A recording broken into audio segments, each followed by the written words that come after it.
Well, welcome, Redeemer Bible, to the Daily Word. Pastor Tim here. It is Thursday, January 21st, and we are in Matthew 13, verses 33 through 58. Let's begin in the ESV. He told them another parable. The kingdom of heaven is like leaven that a woman took and hid in 3 measures of flour till it was all leavened. Well, in this chapter, it's a tipping point. In this short parable, some theologians' mind, this is one of the key verses in the entire Bible. Leaven biblically is usually associated with evil, but in this case, it's referencing the growth or reflecting the growth quality of yeast that works internally with dough that has been mixed with. So there's a growth thing that we don't actually see outwardly, but it's doing its inward work. So I can tell you my wife is an amazing baker, and she has done homemade bread forever. And it's a very visual reminder of growth because you don't actually see it, but if you apply heat, it grows and bakes, and it's fragrant, and it's good, like the Christian life. Already, I'm making you hungry. So I stole this part, I'll be honest. It says, this parable describes the progressive influence of the truth of God within the heart, and also without in the world. Leaven works strongly, so does the word on the thoughts and feelings. It works silently, so does the gospel secretly diffuse its influence throughout the soul. Leaven works permanently, imparting qualities which remain fixed in the substance which it penetrates. So verse 34 says, all these things Jesus said to the crowds in parables. Indeed, he said nothing to them without a parable. This was to fulfill what was spoken by the prophet. I will open my mouth in parables. I will utter what has been hidden since the foundation of the world. You'll find that in Psalm 78:2. So verse 36, he says, then he left the crowds and went into the house, and his disciples came to him, saying, explain to us the parable of the weeds and the field. He answered them, the one who sows the good seed is the Son of Man. The field is the world, and the good seed is the sons of the kingdom. The weeds are the sons of the evil one, and the enemy who sowed them is the devil.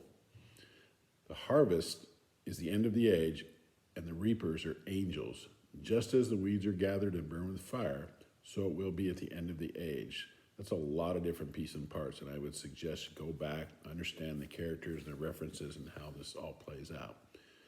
He continues in verse 41, the Son of Man will send his angels, and they will gather out of his kingdom all causes of sin and all lawbreakers and throw them into the fiery furnace.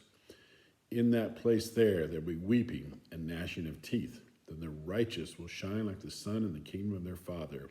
He who has ears, let him hear. So at some level we think, how do they not understand this? We know they are not educated, but they have walked and talked with the Lord for years. It actually is a great prayer to pray. Lord, show me what I'm not understanding. Open my eyes, open my heart, and he will show you.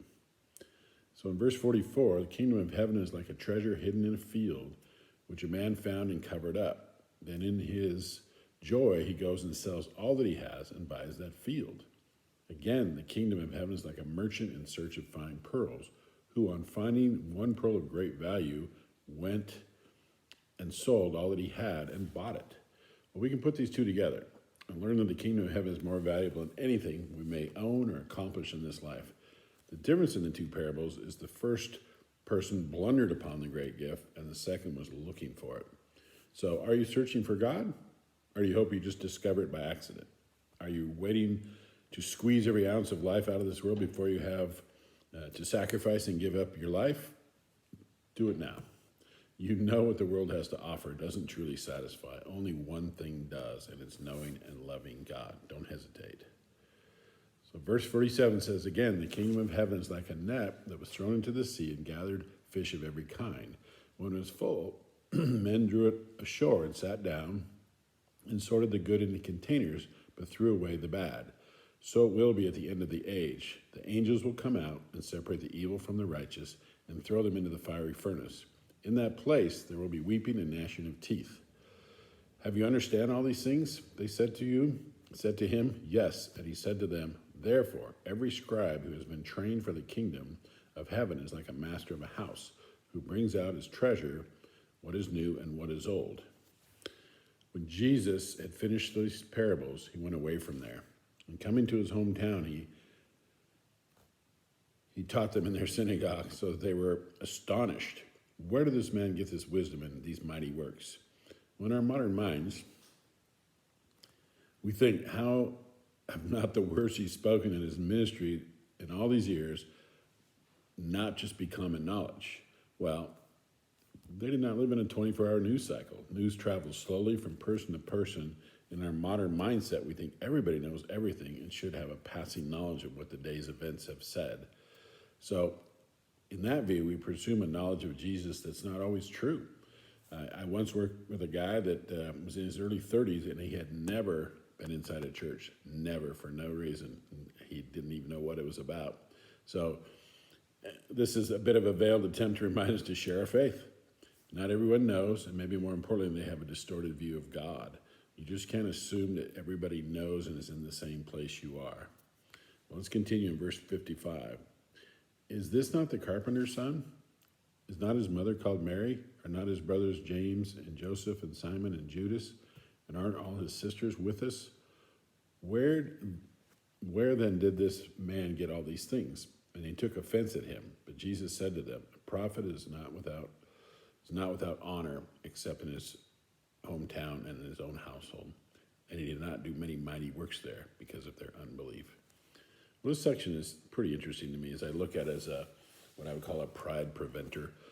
We can easily get overblown in our perception of ourselves.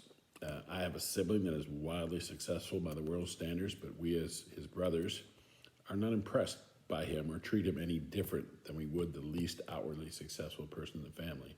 I believe it keeps everybody's feet on the ground and allows us to see character and convictions and not cash or possessions that fade away.